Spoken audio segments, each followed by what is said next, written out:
Frank quote, if I can quote that. It's difficult in times like these.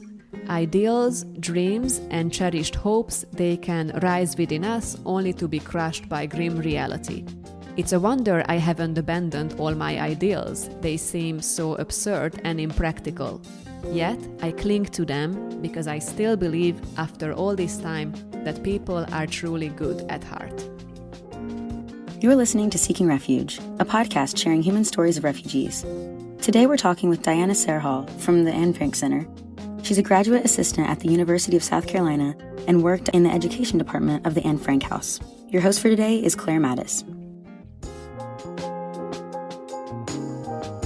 Hi everyone, my name is Diana Serhal. I am originally from Hungary, but I was living in Amsterdam in the Netherlands for more than 3 years.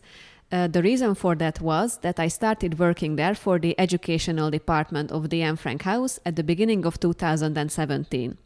In 2020 August, I arrived to South Carolina, Columbia, because now I am a graduate student here. This is my second year at a master's program here, and I am also working for the Anne Frank Center of USC, which is one of the partners of the Anne Frank House. Awesome. Could you just describe to us how you got involved with the Anne Frank Center here and, I guess just about your career and your goals with the Anne Frank Center? So actually growing up and also at the beginning of my 20s, I wanted to become a writer and a screenplay writer. I went to journalism schools, I went to a motion picture master, etc., etc. However, in 2015, I first read the diary of Anne Frank, and I couldn't get it out of my head. I just had to know more about her story, like her story really touched my heart. And then in 2016, February, one of my best friends, she moved to Amsterdam, and I went there to visit her. And as a tourist, I just went to the Anne Frank House for the first time. And the experience was kind of life-changing. Just so you understand, the Netherlands is quite a rainy country, and I wasn't prepared for that.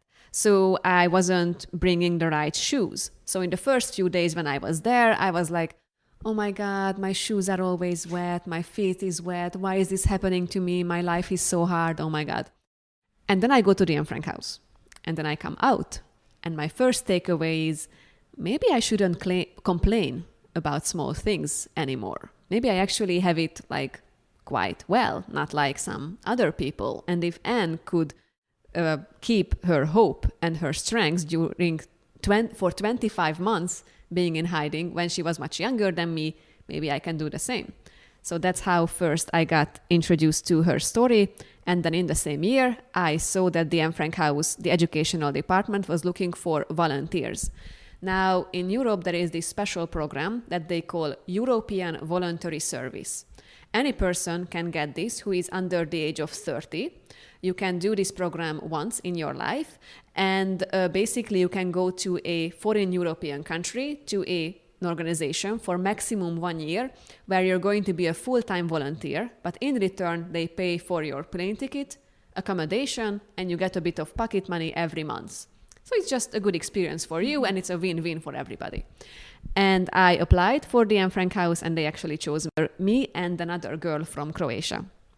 And we went there at the beginning of 2017. I was losing my mind. I was so happy. My second day at the Anne Frank House, I knew this is what I wanted to do until the rest of my life. My dream of becoming a writer, just slowly faded away. I was writing a screenplay at the time. I was writing a novel, and I was writing less and less. And not that interested anymore. I like education. This is amazing. Writing, just not anymore.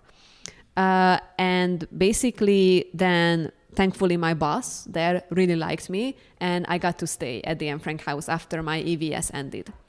And in 2018, Dr. Doris Stivik, who is our professor here at USC and also our external colleague, he did a May Master with the USC group for 2 weeks in the Netherlands. And I was the organizer from the Dutch side. That's how we got acquainted, and he really liked the way I worked. So when this Anne Frank Center was opening here at USC, this permanent exhibition, he contacted me in 2019 that he just really wants someone here that he knows and he can trust, etc., etc. Would I be interested in coming here? And I thought, I've literally never been in this continent before. New experience, new work experience, new traveling experiences and everything. Unfortunately, I couldn't get a work visa, but I could get a student visa. And now I'm a graduate assistant here with my student visa. And that's how I arrived here. And I'm very happy that I'm in the Anne Frank system. I've been in the Anne Frank system for almost 5 years now. Never want to leave. And I did want to know, so since you've had experience with the Anne Frank House and the Anne Frank Center, could you describe like the different experience between the original house and here? Yes, so I think this exhibition here was done extremely well. They did the best that they could to give back the feeling of the Anne Frank house, like even, covered the windows. We have some furniture here from a mini-series that the Anne Frank house did, like really like the furniture that they had. It looks like the furniture that they had. But being in the Anne Frank house, doing my tours there, is just going to be different. It's just so undescribable when I usually give like private VIP tours. And that meant that for my visitors, we could go into a few places in the museum, in the house, which was not open to the general public. One of these places was the private office of Otto Frank. The private office of Otto Frank is just below the room of Otto, Edith, and Margot in the hiding place. And you can hear the creaking from the footsteps of the visitors who are in the hiding place. And let me tell you, up there, nobody is running or jumping around. Everybody is walking really silently and really slowly, and you can still hear the creaking.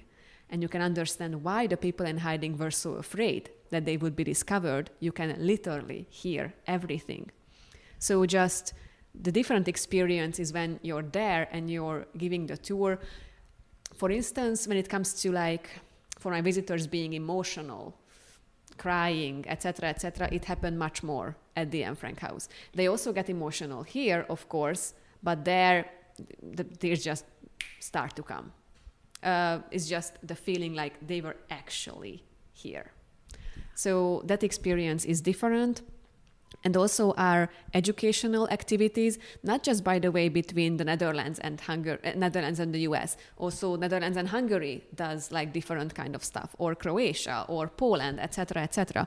For instance, what we, to my knowledge, didn't have in the Netherlands and in Hungary is theater performances.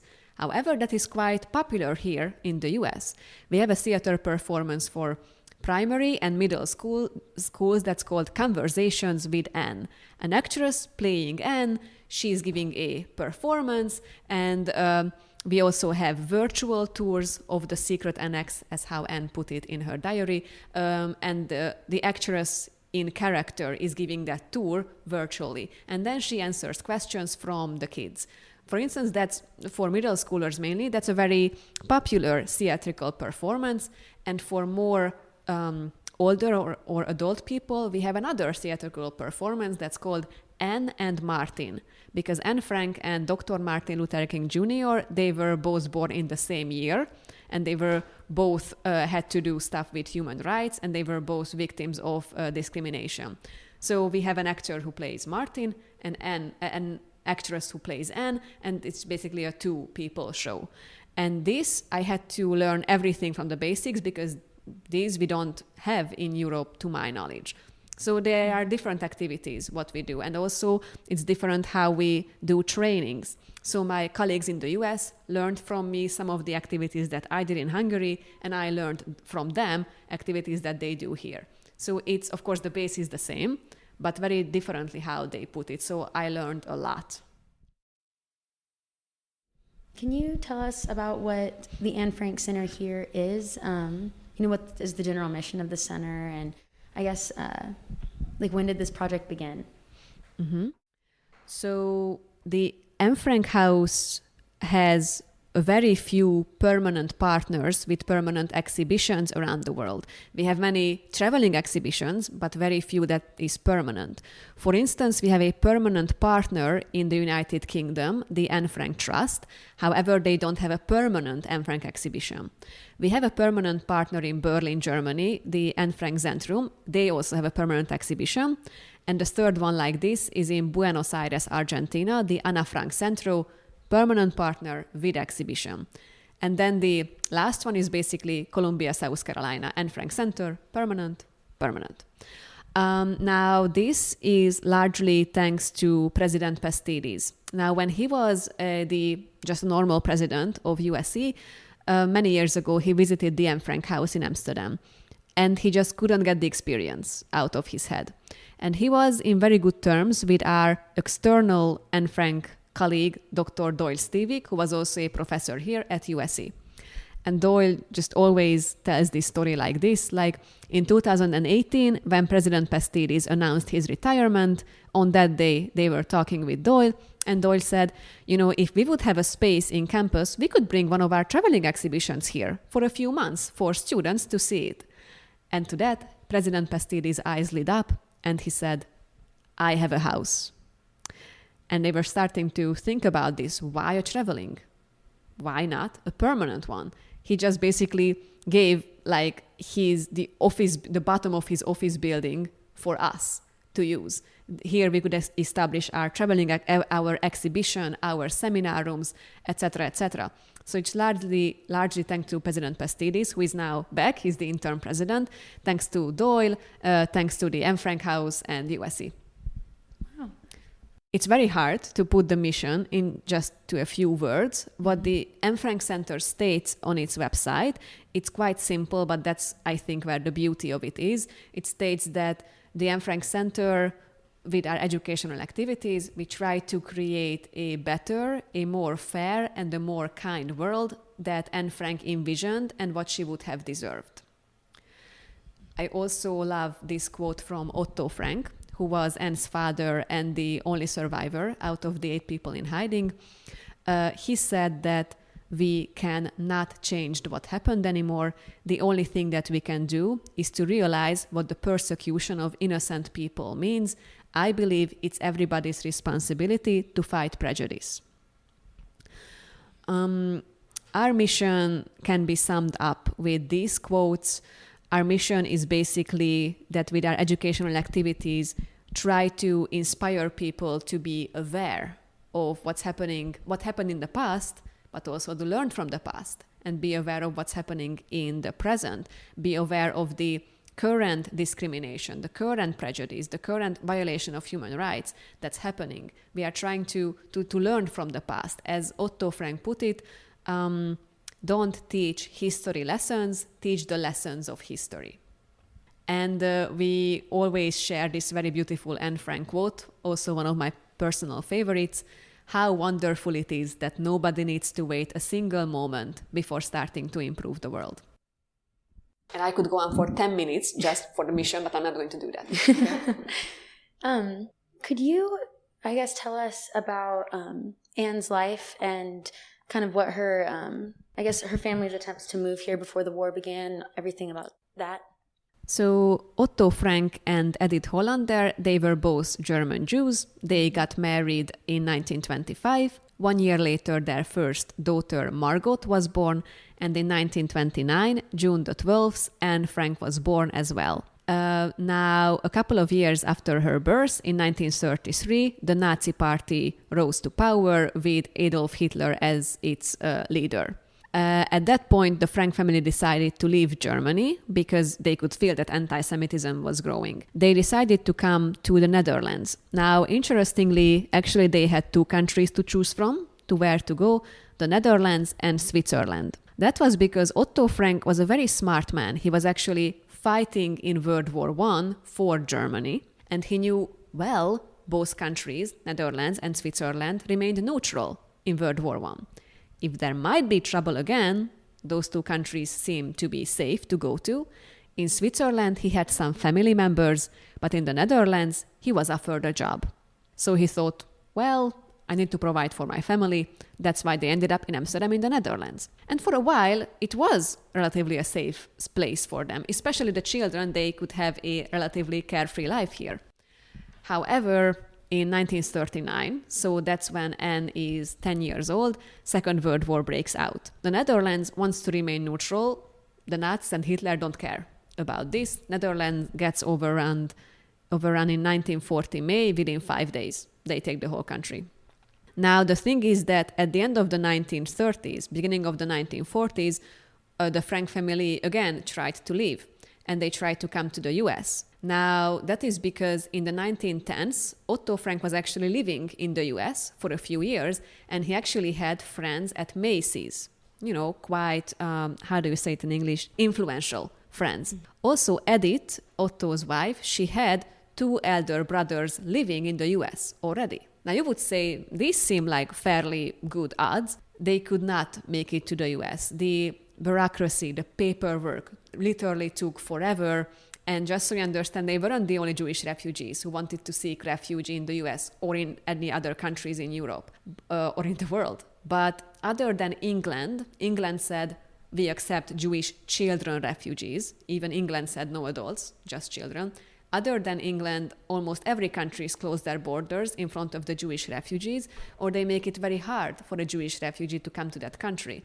So if we're talking about the US, for the average Jewish refugee around that time to come to the US, the average waiting line was almost 11 years long.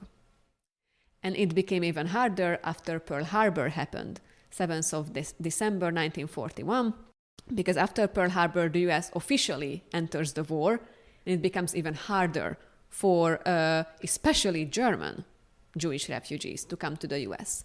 So that's why at the beginning of 42, when Otto Frank realizes that we can't make it to the US, that's when they decide that, okay, then next logical choice, let's go into hiding in Amsterdam. The only thing left to do for them to try to ensure their safety. And I have this data from Echoes and Reflections. They say that after Crystal Night, the night of the broken glass happened, which was 38 November, the very first big physical attack against the Jewish people. They asked the American public of what you think of Crystal Night. 90+% said terrible. Second question was, do you then promote easier access for the Jewish people to come to the US? Only 20+% said yes. And what's interesting is that they asked Roosevelt, the president, the same things. He also said that Crystal Night should have never happened. It was awful. Second question, would you like to accept more Jewish refugees? His answer was, we have a quota. When talking about, I guess, after the war, could you describe to us some of Otto Frank's contributions? Could you describe to us some of the influential things that he did? Yes, so Otto Frank gets liberated at the end of January in 45 in Auschwitz. He makes it back to Amsterdam in 45 June. World War II is going to be over in September 45. Now, soon after his arrival, he gets the news that his family is no more. That's when he receives the diary from one of the helpers. First, he actually wants to keep the diary for himself. He feels like it's only for him. He only shares it with a few specific people who were mentioned in the diary, Anne's friends, the helpers, etc., etc. And it's those people who tell him, your daughter wanted to become a writer. She literally says imagine how it would be if I would publish a book about our experiences called The Secret Annex. And then Otto realizes, okay, I need to publish this book. I need to uphold her wish. They actually publish a censored version of the diary. Otto Frank takes out some parts when Anne was really bad-mouthing her mother, really harshly, and some other people. And the publisher takes out some parts when Anne is talking about her menstruation, etc., which is now not a big deal, but back then it was. So anyway, in 47, the diary first gets published. I think this would be Otto's first contribution when it comes to Anne Frank's work for the world. By the way, after 7 years, he remarries to another Holocaust survivor who lost her husband and her son, but not her daughter in the Holocaust. So these two people, they find each other, they get married, and they move to Switzerland. to Switzerland because Switzerland, thank God, was not occupied during World War II. So Otto thinks, if there might be trouble again, let's go to Switzerland. And before his death, he opens the Anne Frank House in 1960, May the 3rd, and he travels to many countries. We know that he traveled to Japan, for instance, to talk about his experiences, to talk about the legacy of her daughter. The first Anne Frank play and Anne Frank movie gets made in the 1950s. He's there for the directors, for the writers, to answer any questions, to help them, although he never watched any finished product. He was like, this is too painful for me. But he tries to answer all the letters. He's establishing an Anne Frank youth network. We have a letter from him that he wrote in 1967 where he writes, "It's so good that in Germany, many German young people are also enthusiastic about Anne's diary and about our work. Wouldn't it be good to establish a youth network? Like such a network should be based on human rights." This is what he's talking about in the letter. So publication of the diary, even though a censored one, but still being there for the plays, for the movies, opening of the Anne Frank House, establishing the youth network, and also putting it like not just as a museum, but also as an educational foundation. So he dies in 1980, but the impact that he makes in the Anne Frank House and the educational department, that lives on, because 5 years after his death, the first traveling exhibition titled Anne Frank in the World, so in 1985, June the 12th, the first Anne Frank exhibition launches. And up until Corona hit, like we've been active in 90 different countries around the world with our traveling exhibitions. And that is all Anne's legacy, Otto's legacy, and all the people, of course, who helped Otto and the others establish this whole thing. I actually really like this quote from Otto, because at the opening of the museum, he said that this place is not intended as a museum. It's a warning from the past and a mission of hope for the future.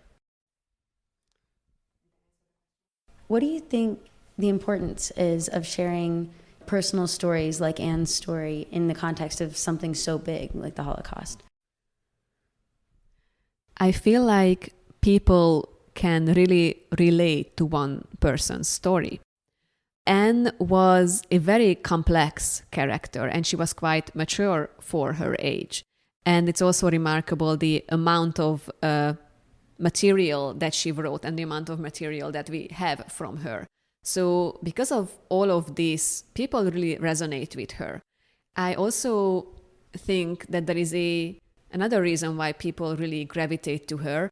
In the diary, she talks about this different times, and Otto actually also mentions this in one of his interviews, that it was quite shocking for him when he first read the diary, that like how self-critical Anne was. And Anne talks about this like, one of my strongest qualities is my self-criticism.